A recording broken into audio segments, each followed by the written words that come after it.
arrive avec un album de rock classique, plutôt pop 70s, plutôt orienté Californie, où il a une démarche de retour vers une sorte de terre promise, idéalisée. Il ne faut pas oublier qu'il a vécu en Californie, qu'il connaît très bien cette musique. Ses parents sont partis s'installer en Californie alors qu'il était encore adolescent. Donc ça lui rappelle plein de souvenirs et en même temps ça lui permet aussi de parler de la société américaine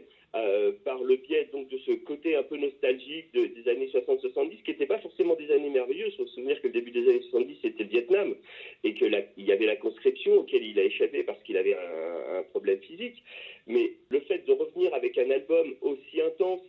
aussi écrit, aussi travaillé, avec une production somptueuse, avec des arrangements de cordes impressionnants,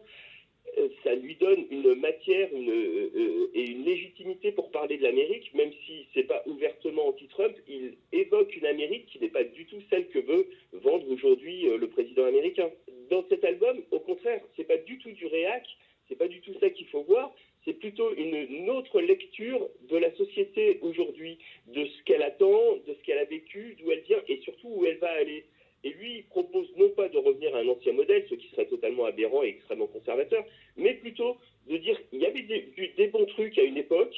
et moi, la société dans laquelle j'ai vécu, dans laquelle j'avais espoir, c'est celle-là, et je pense que cette Amérique-là existe encore, contrairement à ce qu'on essaye de faire croire à travers les réseaux sociaux, les fake news, etc., et surtout un président fake news, carrément, c'est de montrer qu'il y a une vraie Amérique avec des vrais gens dedans, et qui ont une vraie vie, qui n'ont pas du tout ce que peuvent raconter les uns et les autres, plus ou moins militants, et qui veulent essayer de défendre des causes qui sont souvent aberrantes.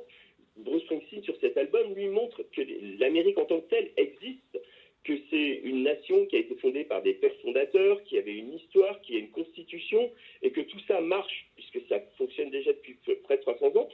et qu'aujourd'hui, on essaye de faire oublier ça, enfin en particulier le président, essaye de faire oublier tout ça pour tout changer, pour tout basculer, pour essayer d'instaurer la domination du plus fort,